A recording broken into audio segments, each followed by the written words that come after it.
এটা আমাদের জন্য এক প্রকার গর্বের বিষয় যে বাংলাদেশের এই মুহূর্তে সবচাইতে আলোড়ন সৃষ্টিকারী একটি প্রজেক্ট বলা যায় যে আবাসন সেক্টরের পুরো ডেফিনেশনকে চেঞ্জ করে দিচ্ছে।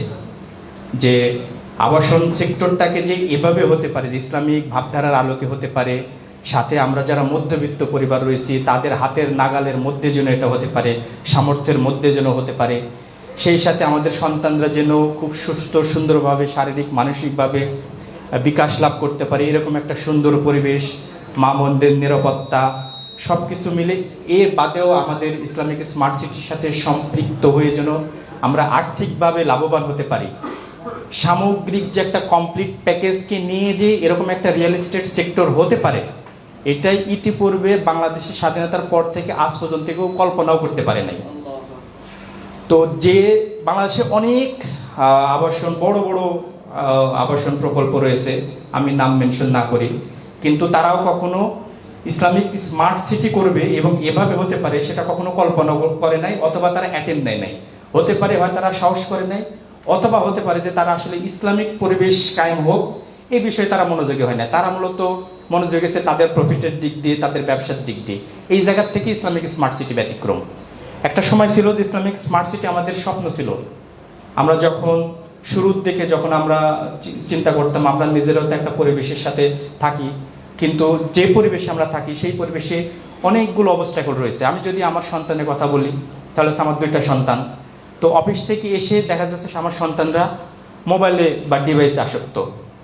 তো স্বাভাবিকভাবে ডিভাইসে আসক্ত হলে কী হবে, তাদের মেধার বিকাশ ঘটবে না, তাদের চোখের জ্যোতিতা নষ্ট হয়ে যাবে, তাদের কনসেন্ট্রেশনটা ব্রেক হয়ে যাবে, তাদের পড়ালেখার মনোযোগতার ব্যাঘাত ঘটবে। এটা আমরা সবাই জানি, আমিও জানি, বিধায় আমি তাকে বকা দিয়ে মোবাইলটা কিনে নিচ্ছি। নেওয়ার পর আমি যখন বেলকুনিতে যাই তখন আমার শৈশব এবং কৈশোরের স্মৃতিগুলো মনে পড়ে যে আমি কি এভাবে বড় হয়েছি কিনা। আমি তো বড় হয়েছি বাগাতি পাড়ায়, উন্মুক্ত পরিবেশে বড় হয়েছি। আমার ফ্রেন্ডদের সার্কেলদের সাথে আমি স্কুল থেকে এসে উন্মুক্ত মাঠে আমি খেলাধুলা করছি। সাথে আমার ফ্রেন্ডস ছিল, খেলার মাঠ ছিল, উপকরণ ছিল। আমার বাস্তব তো কিছুই নাই, না তার কোনো ফ্রেন্ডস আছে। শহরের পরিবেশে যেটা হয় যে প্রতিবেশীকে চেনে না, পাশের বাসায় কি আছে তাও আমারও ছেলে জানে না। তো সে কার সাথে মিশবে, কার সাথে খেলবে, আবার তার জন্য সে যদি একা একা খেলবে সেই পরিবেশটাও নাই। এখানে তো কোনো মাঠ নাই, একটা বিল্ডিংয়ের মধ্যেই বসবাস। তখন আমাদের মনে হলো যে আসলে না, আমরা আমাদের সন্তানদের জন্য প্রতি জুলুমও করছি। কিন্তু এটা সমাধান কি? একটা সমাধান হতে পারে যে আমরা যদি তাদেরকে ওরকম একটা পরিবেশ দিতে পারি যেখানে সুন্দর খেলার মাঠ থাকবে। আরেকটা হচ্ছে যে আমার সন্তানকে অবশ্যই, আমি যেমন আমার সন্তানকে ভালোবাসি, আপনারাও আপনাদের সন্তানকে এভাবে ভালোবাসেন, ডেফিনেটলি ভালোবাসেন। কিন্তু আমরা চাই যে আমাদের প্রত্যেকটা সন্তান আমাদের চক্ষু শীতলকারী সন্তান হোক, তারা মেধা মননের চরিত্রে সব দিক দিয়ে সুন্দরভাবে বেড়ে উঠুক। এটার জন্য যতক্ষণ পর্যন্ত আমাদের পরিবারে আমাদের সাথে থাকে আমরা তাদেরকে চোখে চোখে রাখি, সুন্দর শিক্ষাও দিই। কিন্তু তারপরে যখন সে পরিবার থেকে বের হয়ে যাচ্ছে তখন সে কার সাথে মিশতেছে, কার সাথে বড় হচ্ছে, কোথায়, এই ট্রেসগুলো কিন্তু আমাদের সাথে থাকছে না। তার মানে হচ্ছে আমরা আমাদের পরিবারে যতক্ষণ রয়েছি ততক্ষণ আমাদের সন্তানদেরকে সুশিক্ষা দিলেও পরবর্তীতে পরিবার থেকে বের হয়ে যখন সে পরিবেশের সাথে মিশে যাচ্ছে তখন কিন্তু সেখানে একটা বিশাল সুযোগ তৈরি হয়েছে যে তাদের পথভ্রষ্ট হয়ে যাওয়ার, অথবা খারাপ বাচ্চাদের সাথে মিশে সে নষ্ট হয়ে যাওয়ার একটা সম্ভাবনা তৈরি হয়। জিম রনের একটা কথা আছে, you are the average of the 5 people you are with. অর্থাৎ যে 5 জন মানুষের সাথে আমরা চলাফেরা করব, ষষ্ঠ ব্যক্তিটা হব আমি ওই 5 জন মানুষের গড় অনুসারে। আমাদের সন্তানদের ক্ষেত্রেও তাই। তাহলে আমাদেরকে কি করতে হবে, আমাদেরকে তাহলে ওরকম পরিবেশ নিশ্চিত করতে হবে যেন যে পরিবেশে প্রত্যেকটা সন্তান থাকবে তার সমমনা, যারা মেধা মননের চরিত্রে ওভাবে গড়ে উঠবে। এটার জন্য তাহলে আমাদের সেরকম একটা পরিবেশ তৈরি করতে হবে। তো এই সামগ্রিক বিষয়গুলো চিন্তা করে এর বাইরে আরেকটা যে বিষয়টা রয়েছে সেটা হচ্ছে যে বাংলাদেশের পার্সপেক্টিভে এই মুহূর্তে আমরা যেহেতু সবাই বাংলাদেশের নাগরিক, খুবই দ্বিধা সংকোচ হিসাবে আমি বলতেছি যে খুন, ধর্ষণ, রাজধানী, চিন্তায় এটা এত পরিমাণ বেড়ে গেছে যে আরও যেটা হচ্ছে আমাদের মা বোনদের কোনো নিরাপত্তা নাই। তাহলে আমার মা অথবা আমার বোন, আমার স্ত্রী যখন দেশে ঘর থেকে যখন বাইরে হচ্ছে তখনই তারা ইপটিজিংয়ের শিকার হচ্ছে। এই সামগ্রিক পরিবেশকে চিন্তা করে আমরা বহুত দিনের চিন্তা ফিকির করে, বিশেষ করে ইসলামিক স্মার্ট সিটির স্বপ্নদ্রষ্টা আমাদের চেয়ারম্যান স্যার রয়েছেন, তিনি এই বিষয়গুলো আপনাদের সামনে নিশ্চয়ই উপস্থাপন করবেন। তখন আমরা চিন্তা করলাম যে এমন একটা পরিবেশকে আমরা নিশ্চিত করতে চাই যেখানে আমাদের বাচ্চারা এরকম উচ্ছল সুন্দর পরিবেশে বসবাস করতে পারবে, যেখানে আমাদের মা বোনদের নিরাপত্তা থাকবে, যেখানে এরকম সুন্দর পরিবেশ থাকবে, আমরা দিনই পরিবেশে সুন্দরভাবে বড় হতে পারবো। তাহলে আমাদের এরকম একটা কমিউনিটি তৈরি করতে হবে, এরকম একটা সিটি করতে হবে। আর সিটি তৈরি করতে হলে সেখানে আবার যদি আমরা গুলশান, বনানী, বাড়িধারার মতো অথবা রূপায়ণের মতো আমি নাম বলে দিলাম, তাহলে কি হবে যে সেখানে আমাদের মতো যারা মধ্যবিত্ত অথবা যারা আমরা এরকম পরিবেশে বসবাস করতে চাই, আমাদের স্বাদ থাকবে কিন্তু সাধ্য থাকবে না। তাহলে তখন আমাদের জন্য আরেকটা চ্যালেঞ্জ হয়ে গেল যে আমরা এরকম একটা সিটি করতে চাই, কিন্তু সেই সিটি করলে সেখানে তো আবার এক্সপেন্স অনেক বেড়ে যাবে।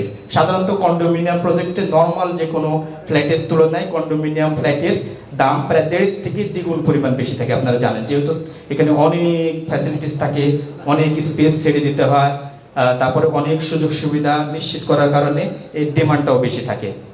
তখন আমরা চিন্তা করলাম যে তাহলে আমাদের যারা মধ্যবিত্ত রয়েছে তাদের হাতের নাগালের মধ্যে নিয়ে আসার জন্য কি করা যায়, যে এই মুহূর্তে সবচাইতে জনপ্রিয় একটা মেথড রয়েছে, সেটা হচ্ছে যে ল্যান্ড শেয়ার অনেক কজন কিনে তারপরে সেখানে শেয়ার বেসিসে তারা কনস্ট্রাকশন তৈরি করে। তাতে দেখা যায় যে 1/3 বা হাফ কস্টিং এর মধ্যেই তাদের একটা ফ্ল্যাটের মালিক হয়ে যেতে পারে।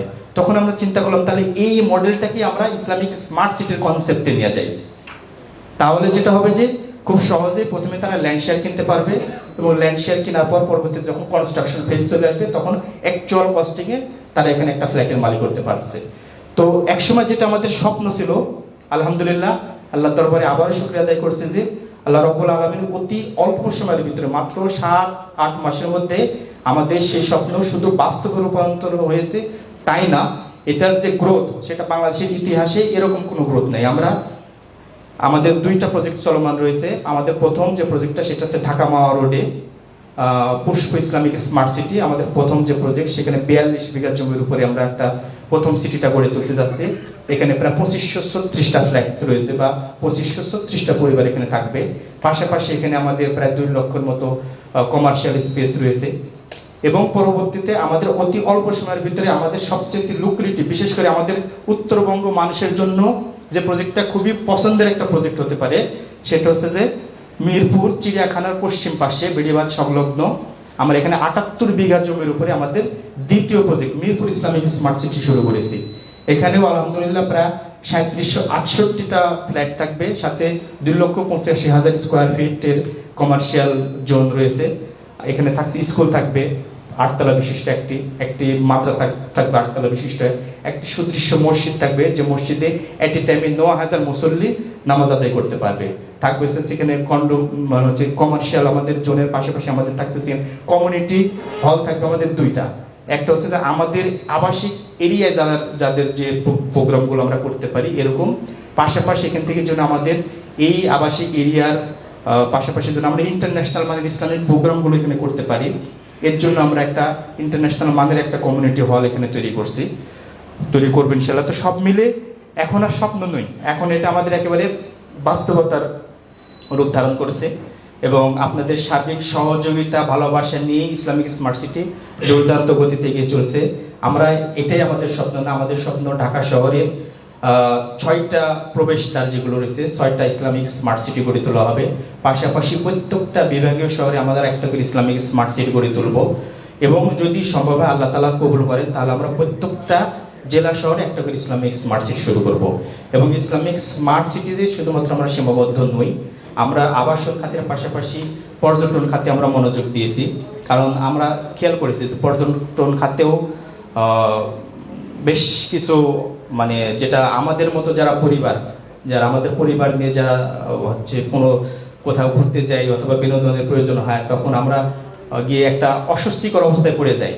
Spa, alcohol, drinks plus swimming পুলের যে একটা ওপেন পরিবেশ, এই পরিবেশ আমাদের সাথে যায় না। স্বাভাবিকভাবে ব্যক্তিত্ব সম্পন্ন কোনো মানুষের সাথেই যায় না, আমি এভাবেই বলবো আর কি। তাহলে এটার সমাধানের জন্য খুব অচিরে ইনশাল্লাহ আমাদের পর্যটন খাতে আমরা একটা যুগান্তকারী একটা প্রজেক্ট নিতে যাচ্ছি। আলহামদুলিল্লাহ, এটা আসলে আল্লাহ তাআলার শুকরিয়া যে আমরা যখন এরকম চিন্তা করতেছিলাম তখন কক্সবাজার সুগন্ধা বিচের সামনে আমাদের একজন হাফেজ ভাই উনি নিজের থেকে আমাদের সাথে যোগাযোগ করেছেন ইসলামিক স্মার্ট সিটিতে এসে যে আপনারা তো এই সেক্টর নিয়ে কাজ করছেন, আমার এখানে এতখানি জমি আছে। স্বাভাবিকভাবে কক্সবাজারের এইদিকে সমস্ত ল্যান্ডগুলো হচ্ছে গভর্নমেন্টের, প্রায় 95% ল্যান্ড হচ্ছে গভর্নমেন্টের। এখানে কিন্তু মানে ব্যক্তি মালিকানাধীন ল্যান্ড নাই বললেই চলে। ওই 5% যে ল্যান্ড ছিল তার ভিতরে ওইটা একটা। তো উনি নিজের থেকে এসে আমাদের সাথে যোগাযোগ করলেন যে তাহলে আপনারা এখানে একটা হোটেল করেন আর কি। তো আমরা ইনশাল্লাহ এখানে ওনার সাথে প্রায় মানে দাম দর থেকে শুরু করে সবকিছু আমাদের কমপ্লিট হয়ে গেছে। তো খুব অল্প সময়ের ভিতরে আমরা পর্যটন ক্ষেত্রে ওখানে একটা 5 স্টার মানের একটা হোটেল করতে যাব, যেখানে স্পা থাকবে না, ড্রিঙ্কস থাকবে না, অ্যালকোহল থাকবে না, সামগ্রিক অসামাজিক কার্যক্রম মানে বহির্ভূত যে কাজগুলো রয়েছে সেগুলো আমরা এখানে প্রহিবিটেড করে সুন্দর ইসলামিক পরিবেশে আমাদের মতো যারা মানে ব্যক্তিত্ব সম্পন্ন লোক যারা কক্সবাজারে যাই সেখানে যেন আমরা সুন্দরভাবে ওরকম পরিবেশে থাকতে পারি। পাশাপাশি আমরা রমজান মাস আদার্স যে প্রোগ্রামগুলো রয়েছে এই প্রোগ্রামগুলোতে যেন আমরা সবাই মিলে একত্রিত হয়ে এরকম একটা পরিবেশে যেন আমরা আনন্দ উদযাপন করতে পারি, সেই সেক্টর নিয়েও আমরা ইনশাআল্লাহ কাজ করছি। এর পাশাপাশি আমরা শিক্ষা এবং খাদ্য এই দুইটা মানুষের জন্য একটা মৌলিক চাহিদা এবং অধিকার। তো আমাদের শিক্ষা ব্যবস্থা নিয়ে আর খুব বেশি কিছু বলবো না, আমাদের স্যার বলবেন যে আমাদের শিক্ষা ব্যবস্থার কি দশা রয়েছে। তো আমরা শিক্ষা ব্যবস্থা নিয়ে কাজ করব। পাশাপাশি আমাদের ইসলামিক স্মার্ট সিটিতে আমাদের ওখানে হচ্ছে যে প্রায় 2500, এখানে 4000, 6500 পরিবার। আরও যে আমাদের ইসলামিক স্মার্ট সিটিগুলো যেগুলো গড়ে উঠবে সবগুলোতে ইনশাল্লাহ আমরা অর্গানিক ফুড প্রোভাইড করব।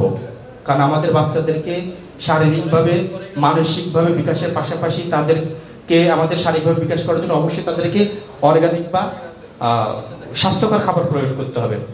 মানে নাটোরের অবস্থা কি, আমি হয়তো নাটোরে একটু কম আসে আমি জানি না, ঢাকা শহরের ক্ষেত্রে যেটা হয় সেটা হচ্ছে কষ্ট উপার্জিত টাকা দিয়ে আপেল, কমলা, আনারস যেটাই কেন আমরা না কিনি ওটা আসলে 20 কিনে নিয়ে যাচ্ছি আমার সন্তানদের জন্য কষ্ট উপার্জিত টাকা দিয়ে মানে স্বাস্থ্যকর খাবার, কিন্তু আসলে খাওয়াচ্ছি 20। ফরমালিন ছাড়াও আরো কত যে কীটনাশক মেশানো হয় আল্লাহ নোজ, আল্লাহ ভালো জানেন।